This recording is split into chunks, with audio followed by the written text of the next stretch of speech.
What if I told you that itchy ears, random joint pain, and feeling like you're losing your mind might all be connected to perimenopause? Not long ago, I came across a post where over 1,000 women were sharing the strangest, most unexpected symptoms they'd experienced in perimenopause. And let me tell you, it was a masterclass in how deeply misunderstood this phase of life still is for women. What struck me most wasn't just how many women had no idea what was happening to their bodies, but how many of us had been dismissed, misdiagnosed, or told we were too young for it to be perimenopause. So today, we're talking about the weird ones, the ones no one puts in a pamphlet, the ones your doctor might not even know about or even believe. Hello, my name is Natalie, and this is Sacred in Bloom, a space for women who want to regain their power, intuition, and peace, have more satisfying relationships, and navigate the changes of midlife with grace and groundedness. Please take a second to click subscribe. I'd love for you to be part of the community of empowered women we're building here.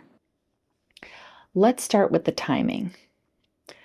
It can start way earlier than you think and last so much longer than you ever realized.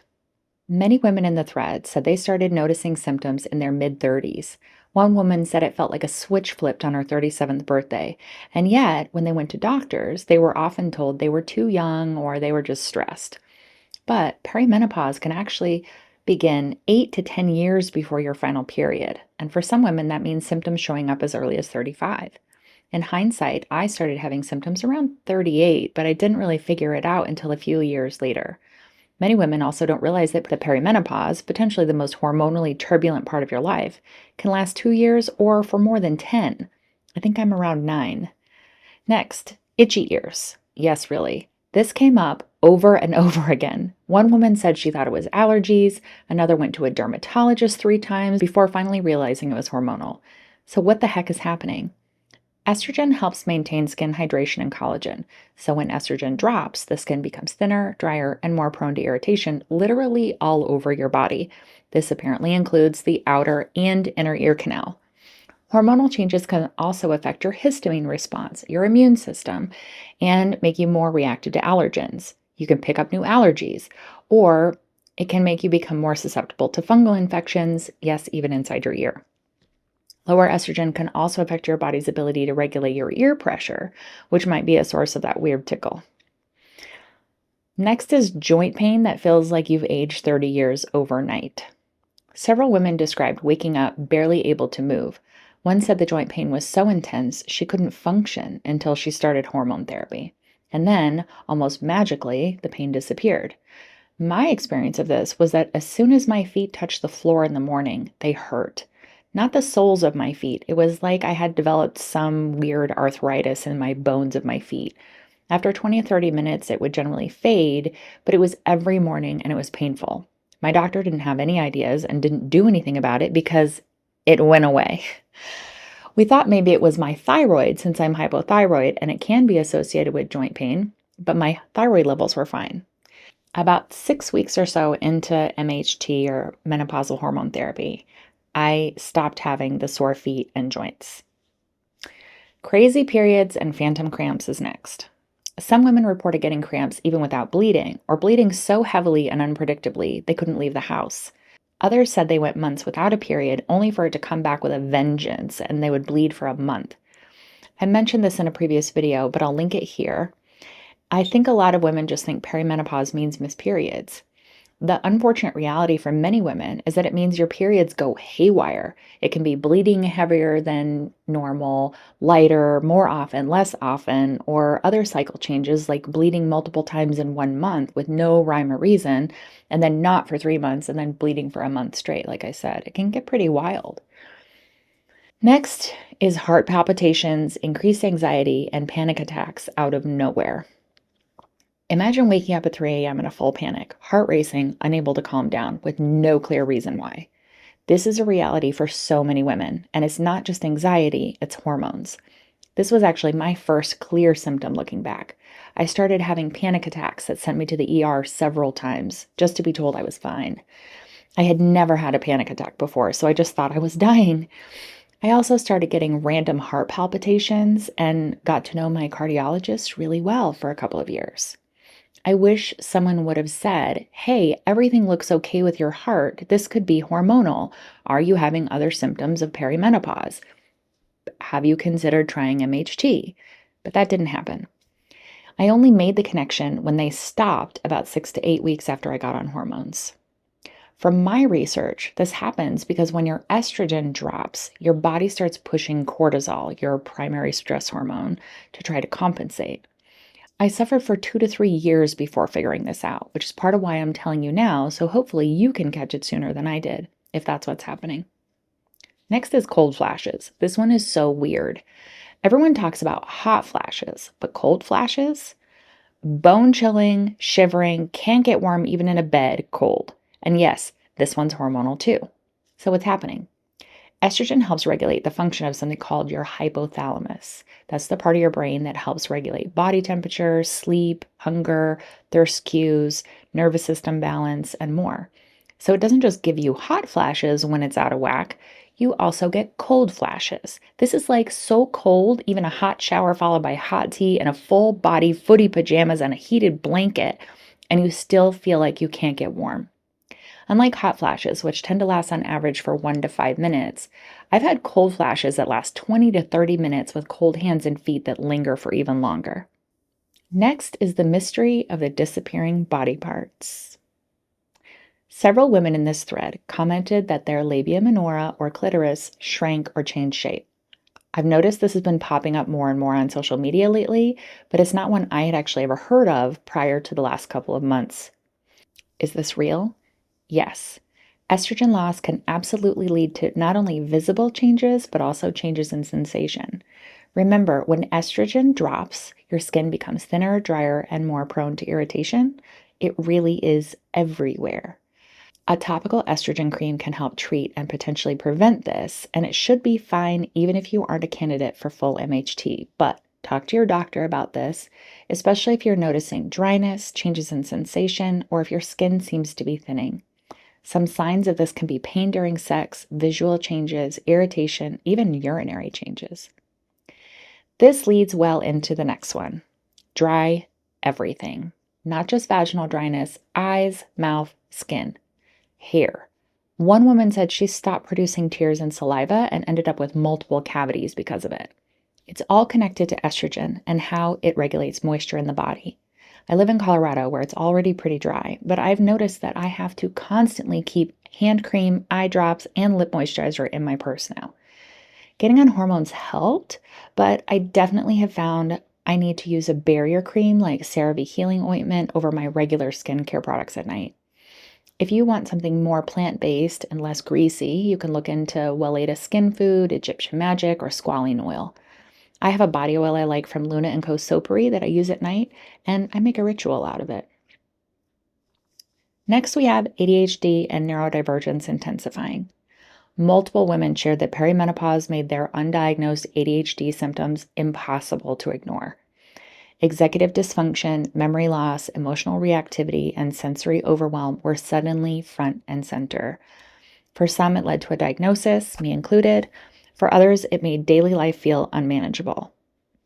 Like I said, this was me too. I was finally diagnosed with ADHD on my 40th birthday.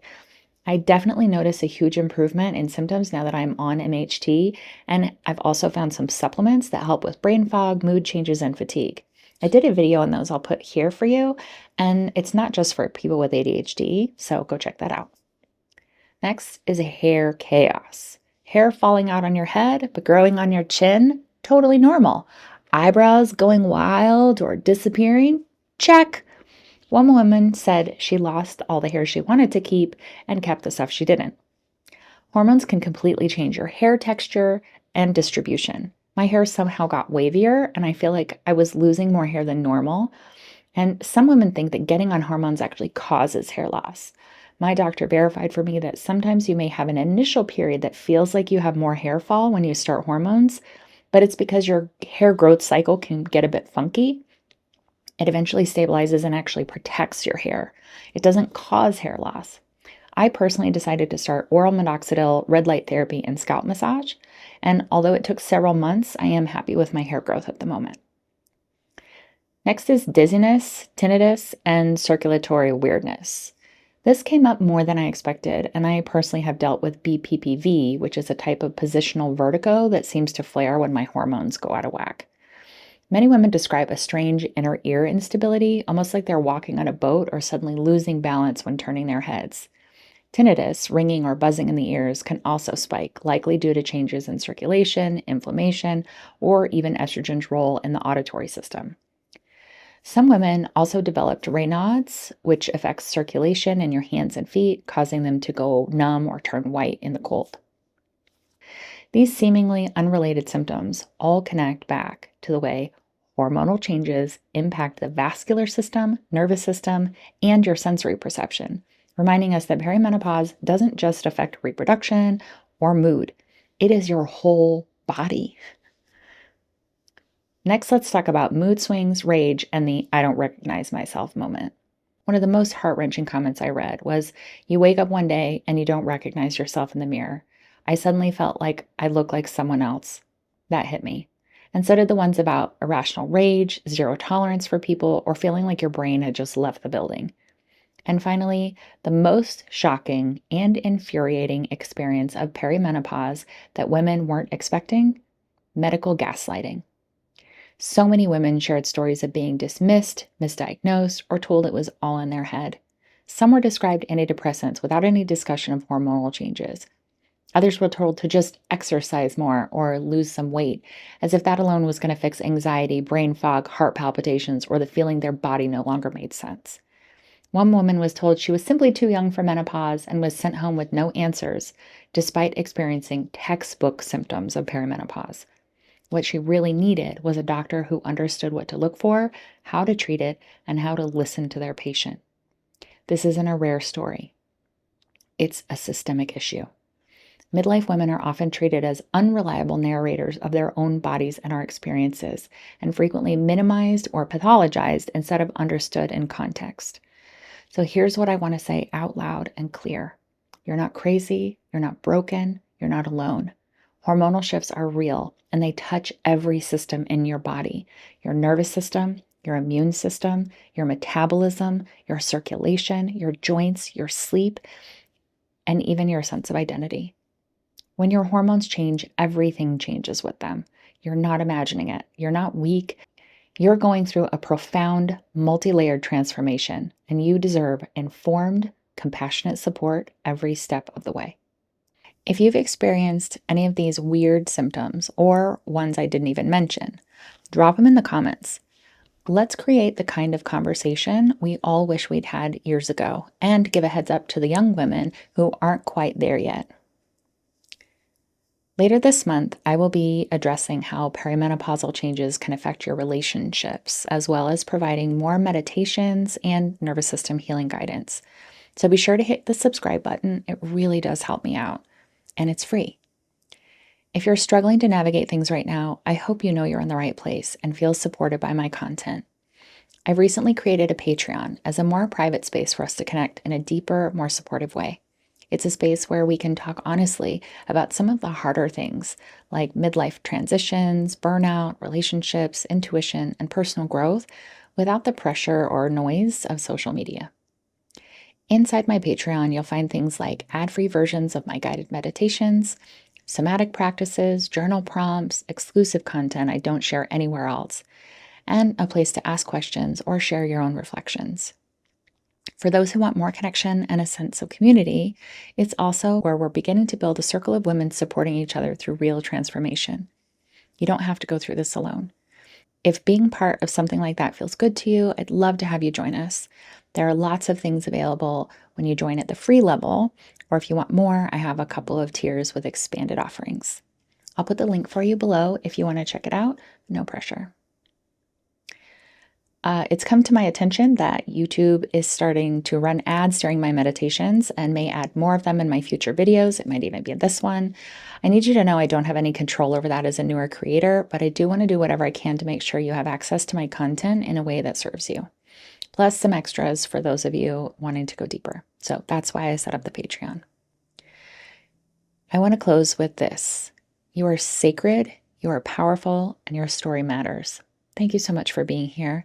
Please take good care of yourself, and I'll see you in the next video.